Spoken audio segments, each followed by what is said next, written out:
En manchette, aujourd'hui, un crédit d'impôt pour les proches aidants et le Centre de prévention du suicide de Lanaudière est à la recherche d'hommes pour sa chaîne YouTube, une chaîne de gars. Donc, bonjour à tous, bienvenue à votre bulletin d'information sur les ondes de CTRB, votre télévision locale et régionale, en ce 11 mars.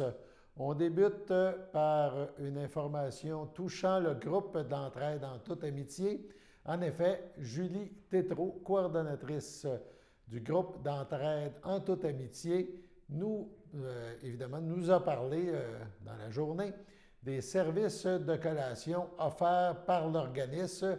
On écoute Mme Tétrault. Avec le retour, après la semaine de relâche, on parle de collation à PDL et au primaire. PDL, c'était un nouveau programme qui avait été commencé l'an passé. Je pense qu'il y a eu un beau succès. Hein? Oui, en fait, c'est un programme qui a commencé depuis octobre avec Écollation au niveau de PDL qui nous permet d'offrir une collation de fruits ou de légumes par jour aux élèves de PDL. Juste vous dire que c'est une initiative qui se poursuit là, au moins jusqu'à la fin de l'année scolaire en juin. Après, on verra ce qui va arriver avec ça. Mais je pense que c'est un service qui est bien apprécié là, des jeunes, puis aussi qui répond à un réel besoin. Là. Oui, parce qu'il faut expliquer qu'à la polyvalente, de ce que je sais comme information, la cafétéria a été fermée. Qu'il y a souvent des gens, j'imagine des jeunes, ils partent avec rien. Là. Il y a une certaine pauvreté qui est encore dans la région. Donc, ils partent avec aucune nourriture, que cette collation est peut-être le seul repas qu'ils vont prendre dans la journée. Là.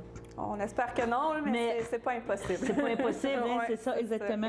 Et il y a cet aspect-là. Puis au niveau du primaire, bien, ça avait toujours été quelque chose qui existait déjà. Là. Oui, dans le fond, avant COVID, là, on offrait 2 journées de déjeuner à l'école primaire, plus 2 journées de collation. Avec le COVID, ça avait été un petit peu mis sur pause. Mais là, après la relâche, on repart ça avec nos 2 journées de collation. Ah là. oui?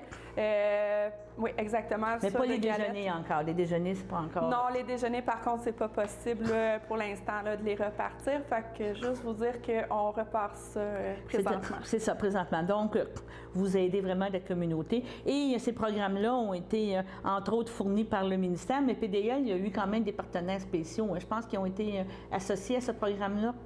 C'est l'Association québécoise de la garde scolaire, la QGS, donc qui a été un partenaire important là, à ce niveau-là pour les cours. Oui, c'est ça. Puis travailler en partenariat avec l'école également. D'accord, pas de problème. Bon, mais je te remercie, Julie, puis on se reparle sur d'autres sujets. Ça fait plaisir.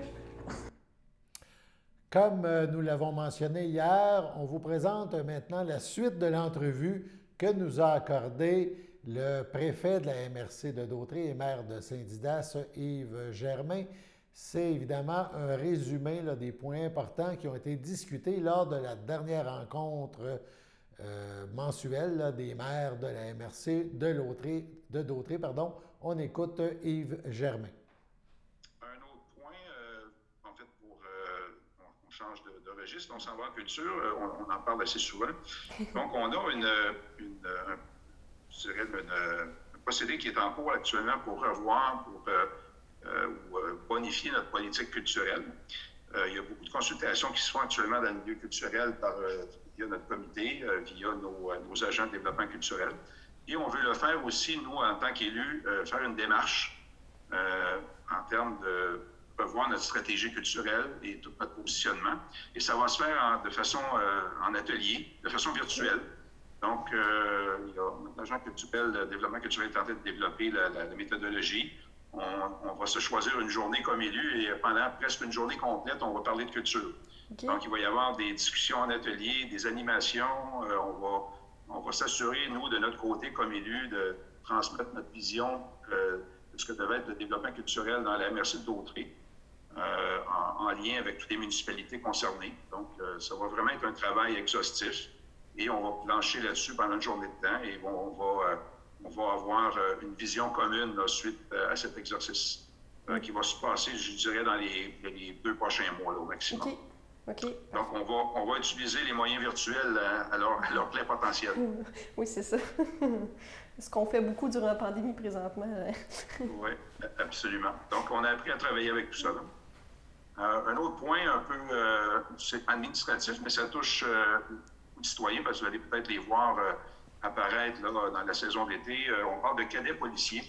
À chaque année, on fait une entente. Les municipalités regroupées font des ententes avec la Sûreté du Québec. Cette année, on a regroupé le tout sous l'égide de la MRC. Donc, en fait, la MRC a signé pour les municipalités concernées avec leur accord. Donc, on va y avoir, je pense qu'il y a 2 cadets de plus là, dans les apports de la Sûreté du Québec. Donc, vous allez voir des cadets là, se promener soit en vélo, je pense qu'il y en a aussi peut-être sur les plans d'eau, pour faire de la sensibilisation là, auprès des citoyens. Apparemment, c'est très, très apprécié. Moi, je n'ai pas la chance d'en avoir ici à Saint-Didas parce qu'on est très petit comme municipalité.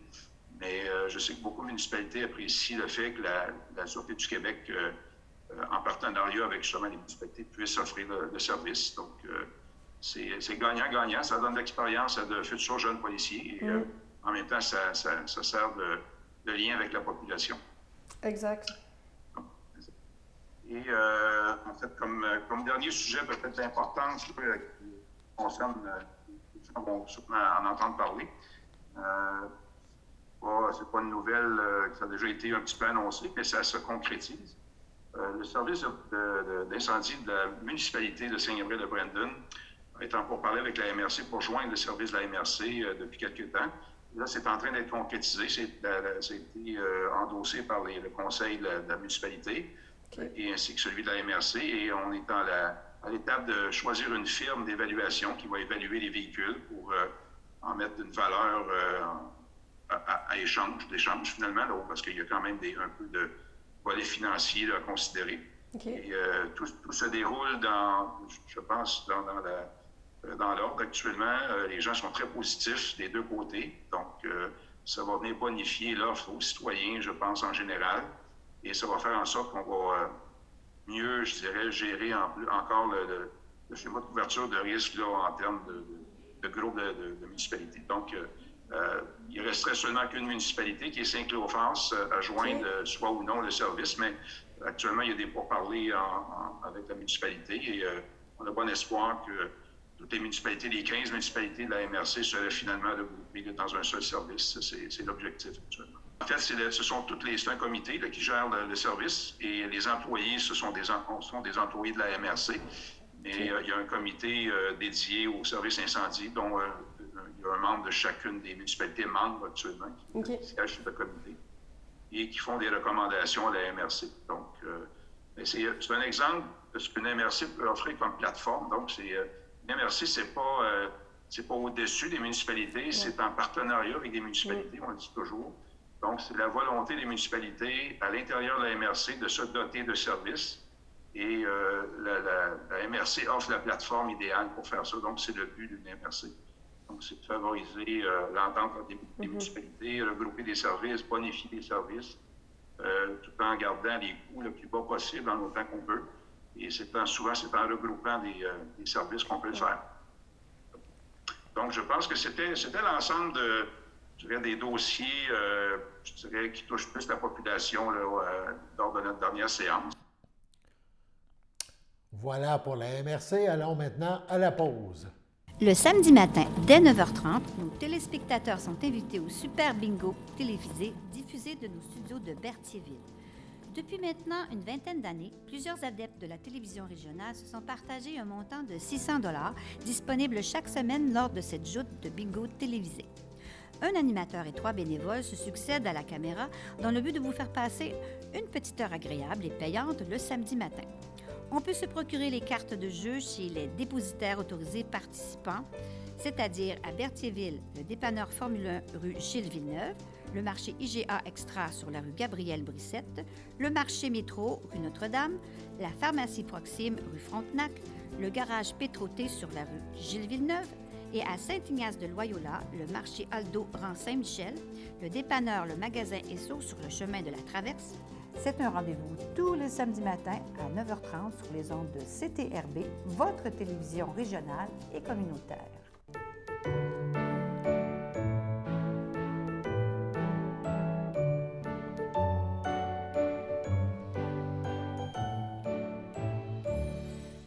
En ce 11 mars, les anniversaires aujourd'hui, la FADOC de l'île du Pas souhaite bonne fête à Colette Campagna et le Centre d'action bénévole d'Autrey souhaite un heureux anniversaire à Véronique Morin. Si c'est votre anniversaire aujourd'hui, 11 mars, toute l'équipe de CTRB se joint à moi et vous souhaite bonne fête. On poursuit maintenant nos informations avec un organisme régional, Olivier Grégoire, agent de communication et conseiller en défense des droits des consommateurs pour l'ACEF Lanaudière, nous parle bien sûr de l'ACEF, de son rôle et du crédit d'impôt pour proches aidants. On écoute le représentant de l'ACEF. Qu'est-ce que l'ACEF, en fait? En fait, l'ACEF propose des services de conseil budgétaire. En fait, ici à l'ACEF Lanaudière, on a des conseillers budgétaires qui gratuitement rencontrent les gens et guident les gens. En fait, là, ils dressent un portrait financier de leur situation, ils leur donnent des conseils pour bien budgéter et regarder dans le fond là, comment on peut régler, trouver des solutions lorsque des gens sont très endettés et leur donner des trucs et conseils. Et il y a aussi, parallèlement à ça, tout un service qui est d'aide à la consommation, c'est-à-dire de conseils pour la protection des consommateurs, en fait, la loi sur la protection du consommateur.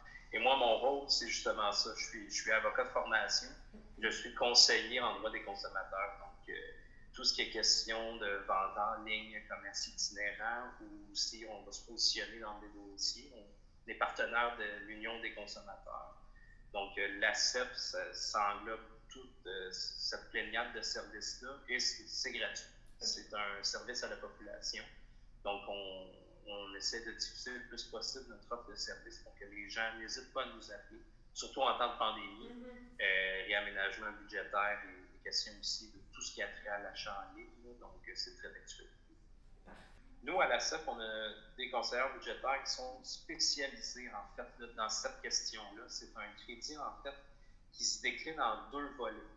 Le premier volet, ça concerne toute personne aidant une personne de 18 ans ou plus atteinte d'une déficience grave et prolongée, qui a besoin d'assistance pour l'accompagner dans ses activités quotidiennes. Le deuxième volet, on va parler d'un proche aidant qui va venir aider cohabiter à l'exception du conjoint. Je m'explique. On ne peut pas bénéficier de ce crédit-là si on va aider quelqu'un qui est dans une résidence ou dans un CHSLD. Donc, c'est vraiment la personne qui va aider dans les tâches quotidiennes, qui va nourrir, qui va s'aider à des soins. Donc, c'est un crédit. Le montant de base du crédit, c'est 1 250 $. Et vous avez droit à un crédit d'un montant de 1 250 $ supplémentaires si la personne que vous aidez est atteinte d'une déficience grave et prolongée. Ça, ce sont les critères. Ceci étant dit, l'ACEF Lanaudière, on vient de mettre en ligne sur notre page Facebook aujourd'hui même une capsule explicative sur ce crédit-là. Et on invite les gens qui ont des questions à communiquer avec nous parce qu'on a des conseillers budgétaires qui vont être là pour répondre et surtout savoir si vous qualifiez. On le sait, c'est la période des impôts, donc ça, c'est une question très actuelle. Avec la nouvelle année et les bonnes résolutions, arrive l'inévitable période des impôts.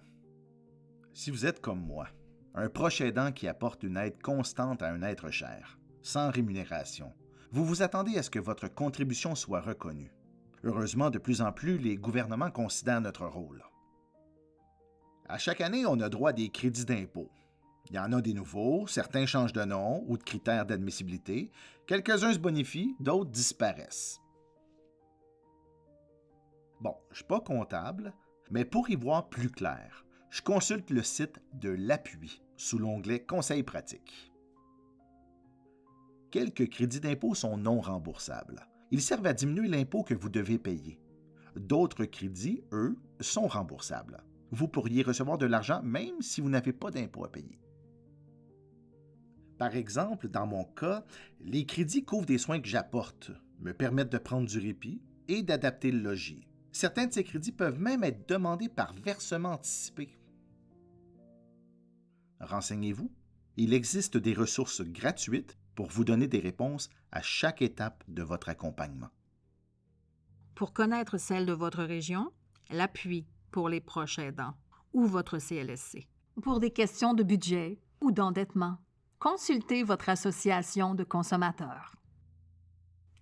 Pour être un bon aidant, il faut savoir être aidé.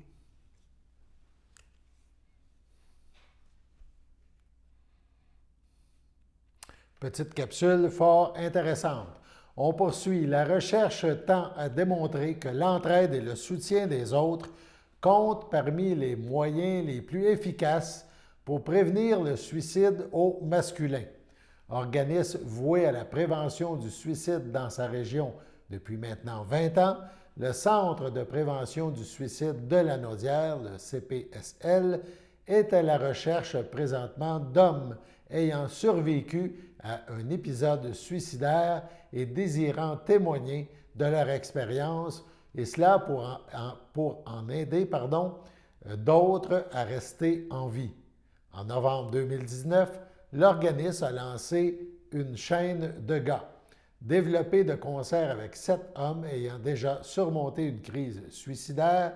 La chaîne YouTube, qu'on peut visiter au www.youtube.com/une chaîne de gars en un seul mot, propose les témoignages touchants de Bernard, François, Roger, de même que des discussions entre gars animées par l'humoriste Ghislain Dufresne, porte-parole du CPSL.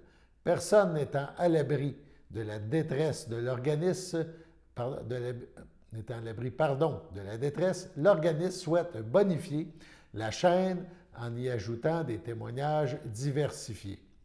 Joyce Linnes, directrice du CPSL, a affirmé: « On a le souci de présenter aux hommes des histoires de vie dans lesquelles ils se reconnaîtront pour leur montrer que peu importe les difficultés qu'ils rencontrent, c'est possible de s'en sortir et de reprendre le goût à la vie.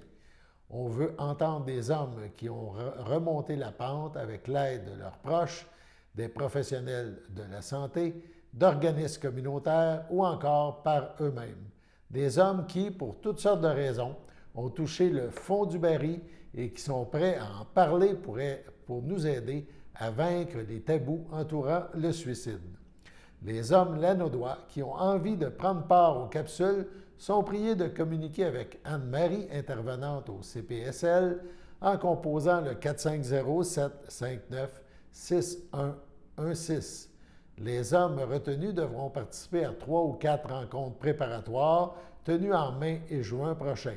L'organisme invite par ailleurs les Lanaudoises et Lanaudois à transmettre l'information aux hommes de leur entourage qui seraient susceptibles d'être intéressés par le projet. Voilà, on passe maintenant à la prochaine pause. Sachez que vous pouvez nous faire part de vos commentaires, soit pour une annonce gratuite sur notre babillard ou toute autre suggestion en nous rejoignant par téléphone au 450-836-5103, 450-836-5103, ou bien par courriel tvcberthierville@hotmail.com, sur Facebook en écrivant Facebook CTRB. Et surtout, n'hésitez pas à visiter notre chaîne YouTube afin d'y retrouver une grande partie de notre programmation sur YouTube CTRB. Les émissions sont classées par catégorie, vous permettant de chercher moins longtemps. Vous pouvez aussi cliquer sur le rectangle rouge « S'abonner » pour être à l'affût des dernières émissions enregistrées. Je m'appelle Nathan. J'aime vraiment ça faire du vélo. J'adore aller vite. C'est fun. Quand il fait chaud, j'aime jouer dans les jeux d'eau pour m'arroser. Ces amputés de gars qui m'ont donné me protègent. Merci!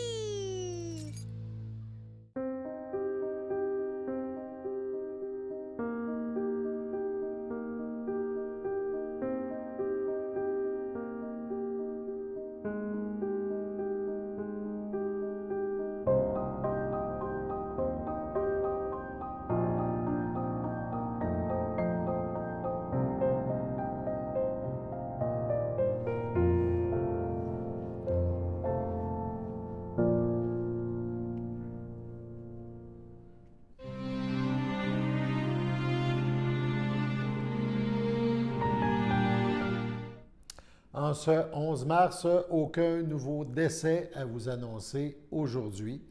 Donc, espérons que ça se poursuive. Et on poursuit maintenant avec des informations concernant la COVID, la pandémie en cours. Ce midi, les cloches ont sonné, ont résonné, notamment à l'église de Berthierville, à l'occasion de la Journée nationale de commémoration visant ceux et celles qui sont décédés des suites de la COVID, de cette pandémie qui perdure. On voit le tableau à l'arrière de moi, concernant les derniers chiffres dans la Naudière pour la COVID. On parle en date du 11 mars, on parle de 551 cas actifs sur un total de 20 862 cas, des gens qui ont eu la COVID ou qui l'ont encore là, depuis le début de la pandémie.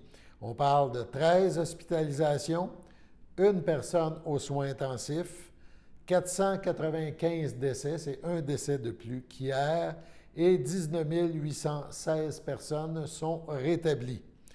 Par MRC maintenant, la MRC de Matawini compte 15 cas, la MRC de Montcalm, 47 cas actifs, la MRC de Joliette, 67, la MRC d'Autrey, notre MRC, compte maintenant 61 cas. Évidemment, on baisse de jour en jour. Espérons que ça va se poursuivre. On sait qu'on était monté au-dessus de 100 il y a quelques jours, suite à une éclosion, entre autres, survenue à Lanoret et à l'école de l'endroit, l'école primaire de l'endroit.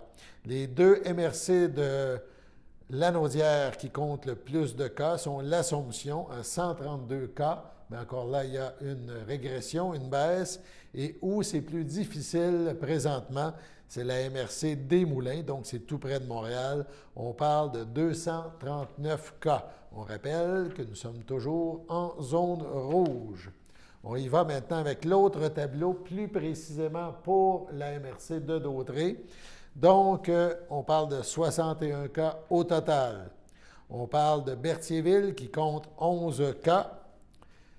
Lanoret, 17 cas. Lavaltrie, 13 cas. Et Saint-Ignace de Loyola, 10 cas. C'est les municipalités qui ont le plus de cas présentement. Toutes les autres municipalités de la MRC de Dautrey comptent entre 0 et 5 cas. Bon, un total de 61 cas, on vous l'a dit, et on espère que la situation ira en s'améliorant. On souhaite évidemment que vous poursuivez avec les mesures de prévention pour que nos statistiques et surtout notre santé s'améliorent. Donc, c'était les nouvelles concernant la COVID. On poursuit maintenant avec « Chanter chez nous ». Voilà, on parle maintenant d'un spectacle de chansons, sur l'histoire de Saint-Norbert.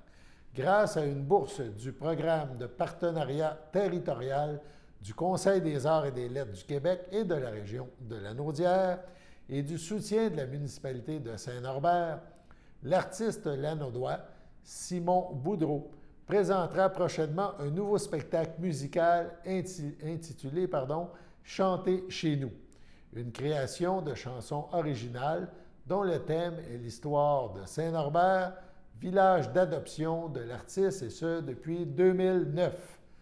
Accompagné de deux musiciens, Marc-Antoine Dauphin à la basse et aux percussions, ainsi que de Gabriel Giroir au violon, l'artiste voit le spectacle comme un mélange de chansons et de monologues sur l'histoire et les anecdotes du village, créé à partir de longues heures de recherche.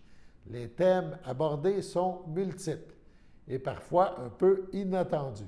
Les chansons abordent autant l'évolution du territoire que le monument qu'est Jean-Pierre Ferland, qui habite Saint-Norbert.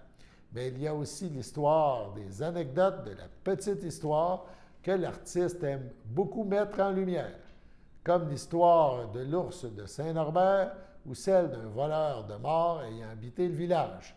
Bref, les chansons à caractère historique se promène pas mal sur la ligne du temps.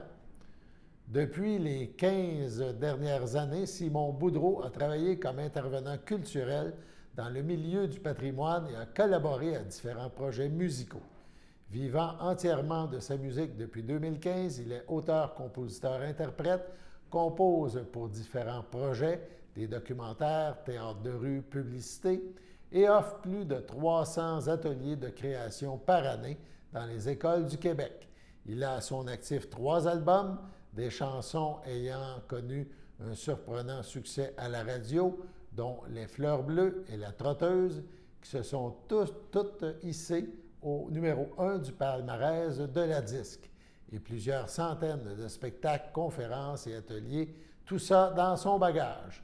Se déroulant entre les mois de septembre et mars, en pleine pandémie, la création de ce spectacle n'a pas été de tout repos, avec les changements que la COVID a imposés aux activités prévues. À titre d'exemple, la demande de bourse ayant été présentée fin 2019, la formule envisagée au départ était de présenter un spectacle gratuit devant les spectateurs à l'église de Saint-Norbert. Cependant, de façon à respecter le calendrier prévu, la décision de diffuser un spectacle en ligne s'est donc imposée plus le projet avançait et les mesures sanitaires étaient mises en place. La diffusion, le spectacle enregistré à l'église de Saint-Norbert, sera donc diffusé gratuitement sur les différentes plateformes de l'artiste, YouTube et Facebook, le 25 mars prochain, et ce pour un temps limité. Pour de plus amples informations, Simon Boudreau Musique, à commercial gmail.com ou le site web simonboudreau.com. On passe maintenant à la météo.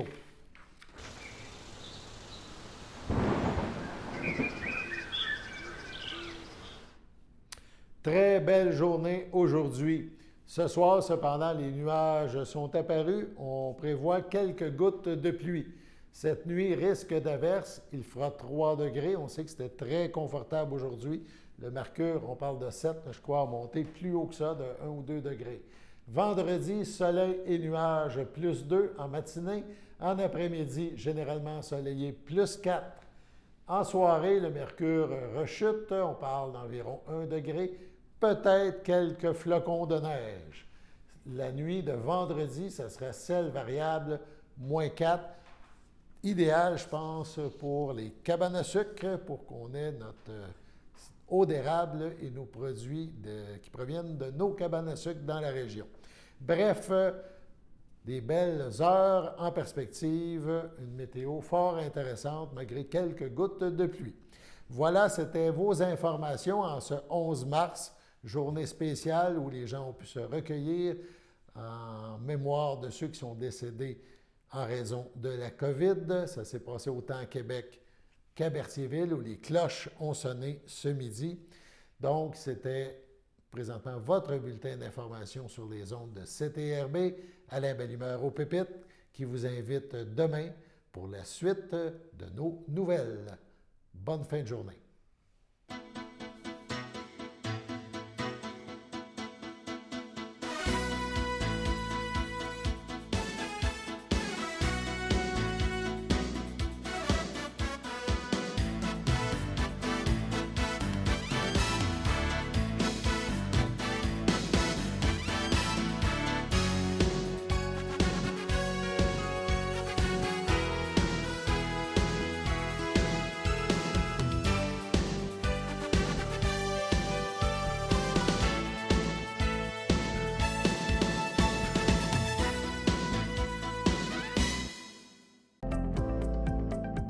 Les télévisions communautaires autonomes du Québec, ce sont les télévisions